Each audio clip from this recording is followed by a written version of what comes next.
As many as 143 million people may have had their personal information compromised. The massive data breach at one of the largest credit reporting bureaus in the country. Well, the big Equifax hack has the company struggling to calm consumers' fears. Half of us have our information breached. 143 million people, that's 44% of all Americans. It's the worst leak of personal information in United States history. Crazy. Our social security numbers, our dates of birth, our addresses, other personal identifiable information, maybe even your credit card numbers. And all of this could now be in the possession of somebody. Now, what the hacker or hackers intend to do with our information is anyone's guess. But you and I both know it's not going to be good. What if this data going to get released to many criminals? I'm America's Digital Pro, Kim Komando. And in the special Komando On Demand podcast, we're going to talk about the Equifax hack and why you need to be concerned about this and how to protect yourself. This is important information that you definitely want to listen through to the very end. And also, share this podcast with your family members and friends. And do me one more favor. When you're over on iTunes or Google Play, make sure that you give this podcast a great 5-star rating. And write something nice too, because this way more people will find the podcast and then they won't be taken by the hackers. Kim Komando is brought to you in part by HelloFresh. Delicious meals at home in under 30 minutes. Start today at HelloFresh.com/Kim. When I first heard that one of America's largest credit reporting agencies had been hacked, I can't say that I was overly surprised. Because when you think about it, credit agencies collect and maintain the biggest databases of personal information in the entire country. But when I heard just how many people had been affected, 143 million, I have to tell you, even all the years of sitting here in technology, I was pretty surprised that that number was that high. An institution that big should have had so many levels of security in place. When you think about it, there's no way that anyone could just transfer that much information or steal that much information. We're talking about terabytes worth, without really being detected. But the more we learn about the Equifax hack, boy, I'll tell you, the worse that it got. Not only were those layers of security just not in place, but the hackers actually gained entry through a security flaw that could have been easily fixed through a software update. That's right, a software update. Just like we have our Windows updates and our Apple updates, that's all they needed to do. Just apply the patch. But even after the company became aware of the breach, it took them months to alert us, the public. Plus, was a possible crime committed when a few of Equifax executives sold their stock before they actually told the public about this breach? We're going to investigate how this could have happened and what needs to be done to prevent it from happening again. But first, we need to talk a little bit about how dangerous this breach really is. To do that, I want to introduce you to someone whose life was turned upside down when her personal information was stolen. That theft didn't occur digitally. Jasmine Lovell's wallet was stolen in San Francisco. She didn't worry about it all too much. She replaced her ID, she got new credit cards. Then she received something in the mail. It wasn't fun. It was a summons to appear in court. So if you commit a crime, you get a summons. It happens. And if you have a regular crime committer, then you're kind of used to that. I was not used to that. I got this summons to appear in court, and immediately I went into kind of triage, crisis mode. The woman who stole her wallet was a homeless drug addict who fed her habit through habitual shoplifting. That woman was arrested for stealing from a Bay Area Whole Foods. But because she was in possession of Jessamyn's ID, she was charged, not under her own name, but Jessamyn's name. So through no fault of her own, Jessamyn was now a wanted criminal. Whenever I would call the clerk's office, even lawyers I called to be defense attorneys didn't believe me. And it started to feel like I was in this sort of like nightmare, this awful, twisted, like I did something I didn't know I did. It took a long time for Jessamyn to track down the woman who had stolen her identity. She even had to go hire her own private investigator. She appeared in court and convinced the judge she was who she said she was, but it wasn't that easy. There was about 6 weeks she was using my ID for things. So there was about 9 months I was cleaning up after that. And it definitely is not overstating it when I say it was a living hell for a good 6 to 9 months. That nightmare was caused by a single woman with a single piece of fraudulent ID. Now, just imagine for a moment the havoc that could be caused by 143 million fake IDs and credit cards in the hands of criminals. So many consumers are now at risk of identity theft, at risk of serious financial fraud and harm. And the first thing that needs to happen is Equifax needs to make this right. They need to pay for their mistakes in leaving so many of us so vulnerable. That's Massachusetts Attorney General Maura Healey speaking on CNBC earlier this week. She sued Equifax and is seeking compensation for the victims. But she also wants to find out how this happened. Equifax is out there collecting all this data. Most Americans don't even know that Equifax is collecting the data that they are collecting. Then they're selling that data to other companies and entities. It is their job and responsibility to safeguard that data. They didn't. The Massachusetts Attorney General isn't the only one suing by any means. At last count, there was as many as 50 different class action lawsuits filed around the country. One of them was filed by the law firm Garagos and Garagos, located in Portland, Oregon. They're asking for, are you ready, $70 billion in damages.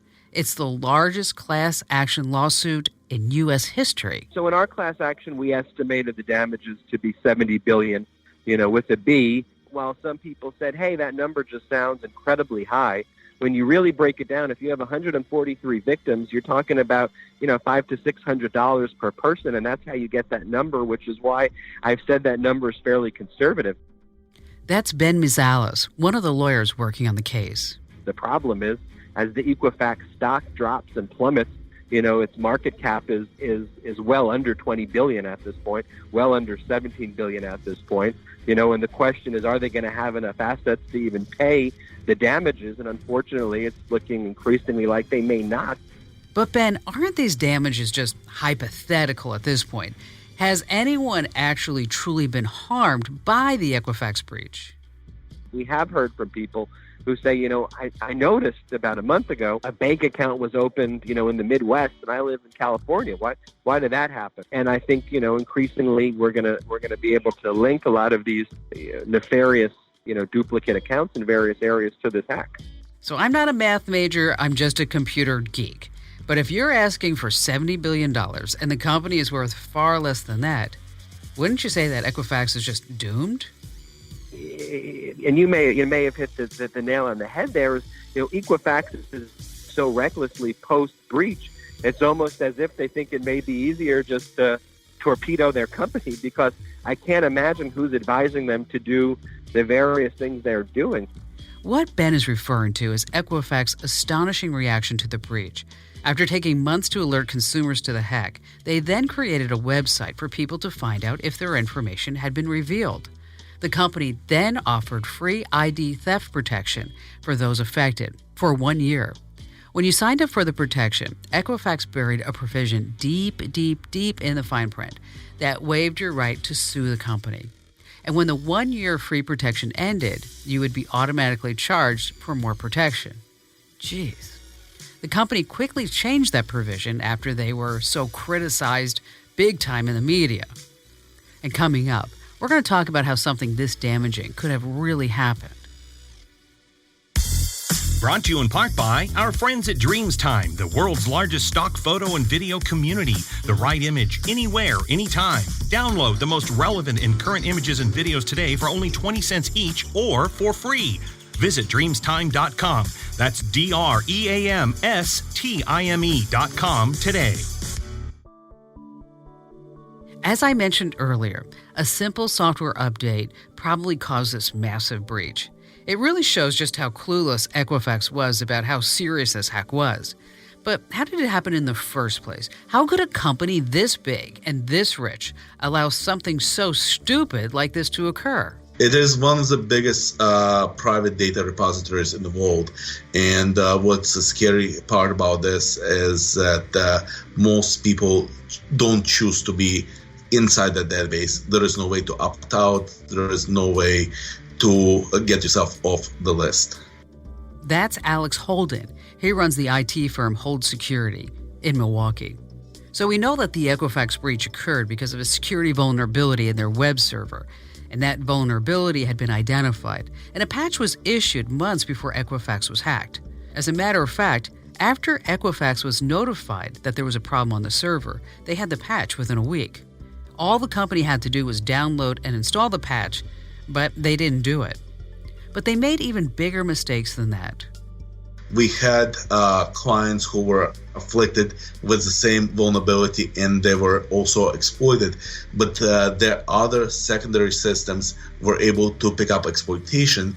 And while some of them did lose some data, most of them detected the breach going on within hours, and some of them within minutes. Most companies have intrusion detection systems in place on their servers. This way, even if the system's hacked, the company's alerted. Didn't they have something like this, an alarm system? Exactly. Imagine on the physical security, for example, yes, you left your house door unlocked, but you have a video camera. In the worst case scenario, if somebody approaches your house and opens that door, you still have a video recording of somebody doing that.